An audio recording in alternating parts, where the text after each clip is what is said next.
अस्सलाम वालेकुम जी। अज 13 जनवरी सन 2025 ते दिन सोमवार दा पोह मुक गया, मांग चढ़न लगा ते इस तरह रजब दा महीना और ए शटरिंग मस्जिद दी अलहमदुलिल्लाह हो रही है। जिवें अंदर बहाओ ना ए पौड़ियां दी शटरिंग है, बंदे लगे ने अलहमदुलिल्लाह। ए शटरिंग पौड़ियां दी मतलब छत ते जाण वास्ते ये शटरिंग हो रही। इस तरह ए जिहड़ा अगे काम है ना जी, ए तुसीं आ जाओ अगे, आ जाओ अगे, आ जाओ अगे, आ जाओ। इस तरह है जिहड़ा अंदर वाला काम है अलहमदुलिल्लाह बीमा की शटरिंग है तकरीबन हो ही गई है, मुकम्मल हो रहा ने। इस तरह शटरिंग छत की जिहड़ी है इंशाअल्लाह दिहाड़े 3-4 तक भी कंप्लीट हो जाएगी।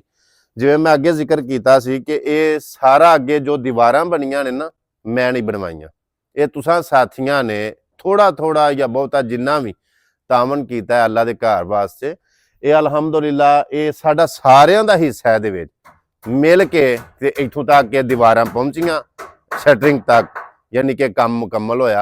और हुण अलहमदुलिल्लाह सुम्मा अलहमदुलिल्लाह काम इथों तक पहुंच आया है कि सानू 60-70 मन सरिया चाहिदा वे। इस तरह 250-300 बोरी सीमेंट की चाहिए, फिर रेत चाहिए, फिर मतलब बजरी चाहिए, फिर भराई वास्ते सारा मतलब कुल मिला के ना रुपया कोई 14-15 लाख इत्थे लग जाना है।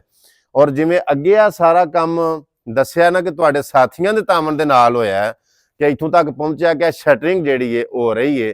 और 3-4 दिनों तक शटरिंग हो गई तो अगों फिर लेंटर वास्ते मटीरियल तो चाहिए ना। सो तुहाडे साथियों के दोस्तों के तावन की बड़ी सारी जरूरत है। जिथे जिथे बह के भी वेख रहे हो, सुन रहे हो, चाहे पाकिस्तान दे विच हो या बाहर दे मुल्क दे विच हो, सारियां अगे ये अपील है कि अल्लाह के घर वास्ते अपना अपना हिस्सा पाओ, अपना अपना तावन करो। अल्लाह पाक की ज़ात तुहानू जज़ाए खैर अता फरमावे। और मेरा पेज और मेरा चैनल, मेरी टिकटॉक की ID, मेरे फेसबुक के पेज ये इसे काम वास्ते इस्तेमाल हो रहे हैं कि नेकी दे काम आप ही जिन्ने जोगा है मैं करना ही करना, वीडियो के जरिए तुहाडे तक पैगाम पहुँचाना कि इस टाइम मैं यह काम करना पिया, करवाना पिया, ते तुसी सारे अपना अपना जिन्ना भी तुहाडे कोलों हिस्सा पैंदा अपना अपना हिस्सा पाओ ताकि ये काम जिहड़ा वे कंप्लीट होवे। अल्लाह पाक दी ज़ात तुहानू जज़ाए खैर अता फरमावे, कबूल फरमावे। और तुहाडे वास्ते, तुहाडे फौत शुदगान वास्ते अल्लाह पाक दी ज़ात तुहाडा ये पाया होया हिस्सा सदका जारिया दे तौर दे उत्ते तुहानू अजरे अजीम अता फरमाए। असल नेकी, असल कमाई, असल बचत यही हुंदी है कि जिहड़ा असां हत्थां दे नाल कोई दे लैना कर लैना। बाकी ते मामला ते ने भी जो कुछ आउंदा है वो अपने उत्ते, अपनी ज़ात ते, अपनी फैमिली दे उत्ते खर्च हुंदा रहिंदा है, करते रहने, करना चाहिए भी है। लेकिन अगे वास्ते बचत यही है कि जो अपने हत्थों के नाल इत्थे कर लैना। सो तुहाडा सारियां दोस्तों के साथियों के तावन का बहुत बहुत शुक्रिया। एक बार यह बहायो जे उत्ते जिहड़ी शटरिंग हो रही है ना, यह अलहमदुलिल्लाह बीम जिहड़े ने ए पै रहे ने।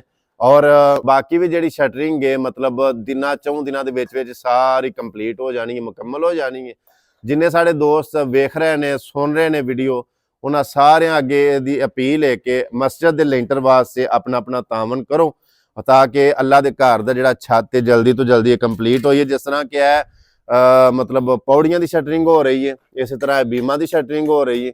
और इन्हें 3-4 दिन होर लगणगे और सारा जिहड़ा काम है मुकम्मल हो जाएगा तो फिर इंशाअल्लाह लेंटर की भराई हो जाएगी।